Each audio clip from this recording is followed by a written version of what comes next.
Team BTS. They got them D cups and they're gonna run you over. Maybe they're born with it. Maybe they got surgery. Them titties is big. They walked out there, I think they were wearing normal tank tops, but that looked like a wife beater because damn them titties. They got rack. They're gonna do the rack attack better than Nikki freaking Bella. Them titties is ginormous. Them men walked out there and I was like, them some big titted son of a guns. I was like, you know what that is? Bada boom, biggest tits in the room. How you doing?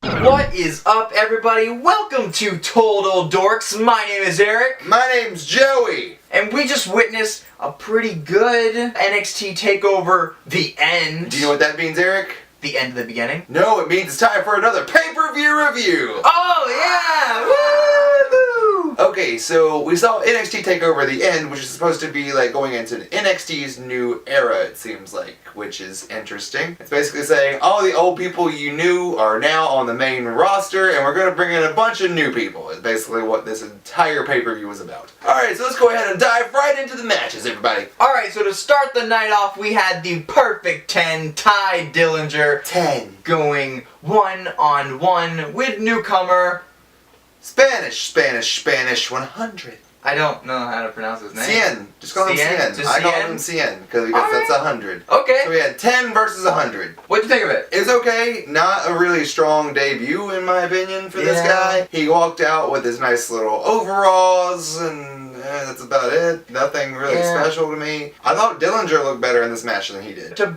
have someone brand new come in there and face someone who is so popular like Ty Dillinger. Because he's supposed to be the guy that does it. Like, didn't he face No Way Jose in his debut? Yes. Yeah, and that was a good match, and No Way Jose is still good. This guy, You can't compare this new guy to No Way Jose. No Way Jose has so much charisma. And this guy is Spanish, and like I said on Twitter, he looks like a go-go boy godfather. It just wasn't a strong debut, and you shouldn't have had him go up against Ty Dillinger. I mean, I get why it was the start of the show. This was definitely a match 2 candidate for me. Like, it should not have opened the show, but you know what? Okay match. Yeah. Moving on. Alright, so we had the Revival versus American Alpha for the NXT Tag Team Championship. I freaking love American Alpha. Yes. We're Olympians, we do ankle locks, we're basically the world's greatest tag team, but better. Shh.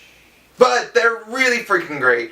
Gable is always ready, willing, and... Gable? Yeah. I actually thought this match was pretty freaking good. Yeah. I mean, NXT, they've had incredible tag team matches for the past year. Yeah, I mean, I can't really, like, say there's been a bad tag team match on NXT in a long time, which is saying something. Mm-hmm. Because if you look at the main roster for the past, some odd years... That's not usually something you can say outside of the New Day. I didn't want to see American Alpha drop the titles just yet. Now, the Revival are 2-time tag team champions, first time ever. First time ever 2-time tag team champions, first time ever 2-time champions in anything in NXT, which is saying something. Overall, I'm very mad. The Revival's very mad at me. I like them, but they don't really entertain me. I'm now expecting to see, we had this new tag team debut after the match. Oh, yeah. With Paul Big Ellering. Tit Shield. With Paul Ellering coming out Big for some reason. Shield. I could see American Alpha. Don't look at me that way. They are Big Tit Shield. Team BTS. They got them D cups and they're gonna run you over. Maybe they're born with it. Maybe they got surgery. Them titties is big. They walked out there, I think they were wearing normal tank tops, but that looked like a wife beater because damn them titties. They got rack. They're gonna do the rack attack better than Nikki freaking Bella. Them titties is ginormous. Them men walked out there and I was like, them some big titted son of a guns. I was like, you know what that is? Bada boom, biggest tits in the room. How you doing? Anyways, so we had this new tag team debut. Paul Ellering comes out. Legend in the business, Paul Ellering, coming out. And I could possibly see these new guys facing American Alpha at the next takeover. They're gonna face them sooner than that. It's gonna be a main event on. That's gonna be their debut. Is these guys attacked American Alpha? Now they're gonna be here on NXT. I'm Corey Gray. Yeah, but I mean, I could see American Alpha having one more NXT takeover, and then they go off to the main roster. Yeah, they're ready for it. At least Gamble's ready for it. Jason Jordan can come too. Moving on, we have Shinsuke Nakamura versus Austin Aries.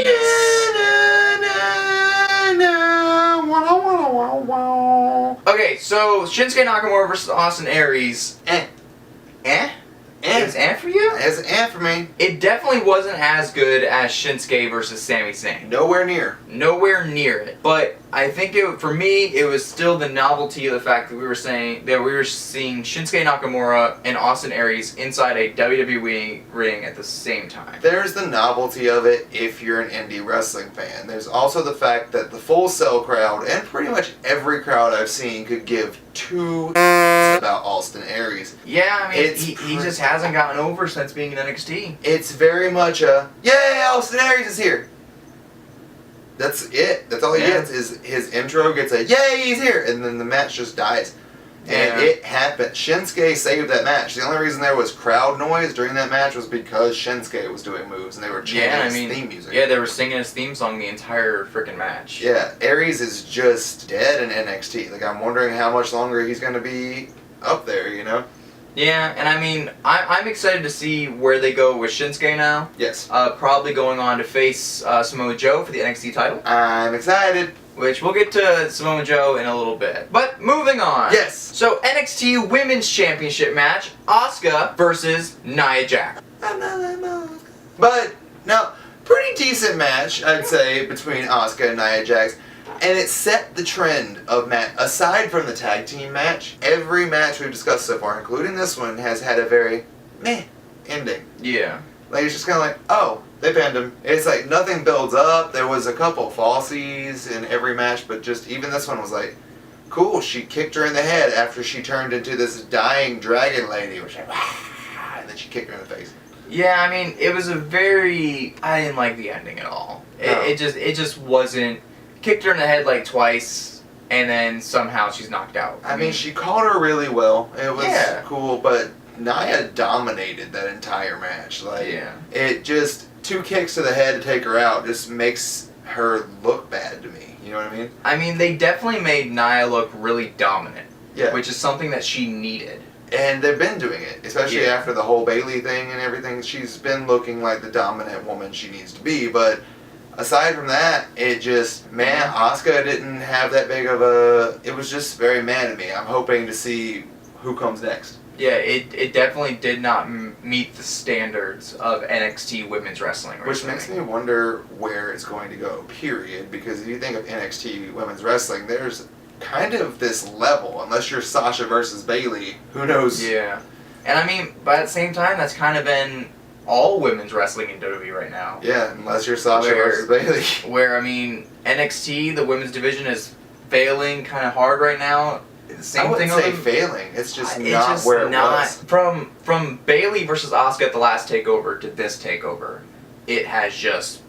I mean, they're starting fresh with a new women's division, pretty much, because you've got all the other 4 horsewomen up on the main roster doing nothing, and then you've got Bayley, who's hurt right now, and that's about it. Maybe this new era of NXT will prove something.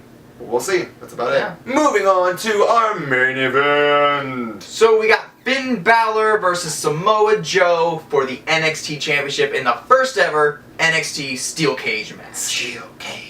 I loved how they lowered the cage. The cage looks sweet. They need to do that on the main roster. Yeah, that was sick. It was so much better than just the lowering down. It was like collapsed around the ring. I loved that. And the whole the end is near. It made the cage seem ominous again instead of just here comes the cage. The match itself really well put together. Balor and Joe always put on a show. I mean, I loved it. I loved the match. It was really good. There was so much drama in there where like I honestly didn't know who was going to win that match. I knew. Well, I mean, I kind of felt like Joe would win because I think Finn's heading on up now. Oh, moving on up, moving on up. And I mean, I like the fact that Finn came out there with almost like a new demon. Yeah. In Bullet Club colors. Huh? Yeah. But I mean, we'll see what happens. Maybe he'll go up and do the whole Bullet Club thing. Only thing I don't want to see is a whole 4-on-4 team thing in WWE, so I'm kind of... Yeah. I mean, I could see Finn going up maybe joining Bullet Club and then them turning on him. He fused with AJ for a little while. I'd watch Finn versus AJ for days. Yeah. Just saying. Yeah. For days. So, I mean, the future looks bright for Finn Balor. And what do you think about the future as far as NXT now for this pay-per-view? I can't really judge it necessarily on this pay-per-view because we do have the brand split coming up. Yeah, and I feel like we're going to lose a lot of regulars. Yeah, you're probably going to see guys like Nakamura get called up. Really? I think he's going to stay. I think he's going to be new Balor. Balor's going up, and then Nakamura's going to stay. Probably Balor. Joe will follow as soon as he loses the title to Nakamura. So, overall, for the pay-per-view, what did you think? Overall, like a letter grade? Are we gonna do that letter grade. Letter grade, I'd give this one's a B+. A B+? It's a B+. I'm actually going to give this takeover a C-. Really? Oh. I feel like this is probably one of the worst takeovers they've done. I would agree. That's why I gave it a B+.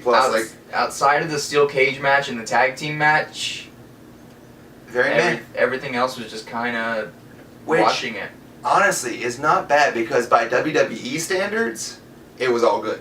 Yeah. By NXT standards, it wasn't. It failed. Yeah. If you had this takeover at Extreme Rules, so amazing show. But this was not compared to Takeover Dallas. Yeah. It fell flat. It was dead. Yeah.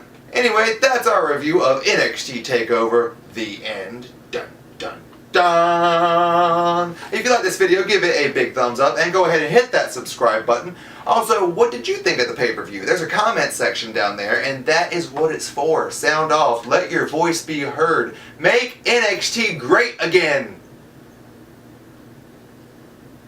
Go ahead and comment. Also, find us on Facebook, Instagram, Snapchat, and Twitter. Follow us on all of that. My name is Joey. My name is Eric. We are the Total Dorks.